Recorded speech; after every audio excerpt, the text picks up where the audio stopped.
Today, the House of Commons is going to be voting on the Terminally Ill Adults End of Life Bill. And I speak for all my colleagues, I think, when I say that this bill has required us all to really look deep into our hearts and into our conscience and to arrive at a decision that feels right in both heart and head. I've done a huge amount of thinking about this, and I've decided to support the bill for two main reasons. One is, I don't know how I would feel if I was the person in the doctor's surgery receiving that terminal diagnosis. And because I can't predict how I would feel, I believe I would want to have the choice between either living every last moment that I can or avoiding pain and sparing myself and my nearest and dearest the ordeal of seeing me go through that. The second reason is in honour of my mother. She was a member of Dignity in Dying, a committed member, and she died 2 years ago.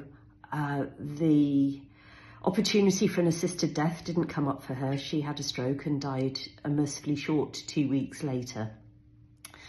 But I know that she felt very, very strongly about this.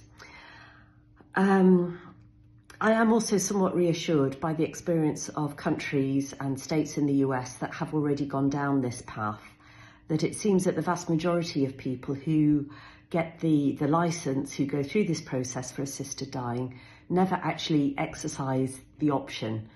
They just know that it's there for their peace of mind, so that if their situation gets more serious and their pain gets more severe, they have that escape hatch. I'm also somewhat reassured on the issue of coercion, that it does seem that if anything, their nearest and dearest are trying to persuade them not to go through with assisted dying, but actually to stay alive. Now, I will say this law is not perfect.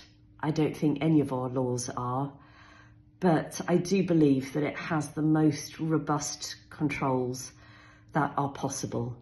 And so I will be supporting it. I want to thank all of you who have written in so compellingly and so passionately and so honestly and openly on this issue. I have read all your letters and taken them very much to heart. And I hope that even if you don't agree with my decision, you will respect and accept my reasons for voting as I do. Thank you.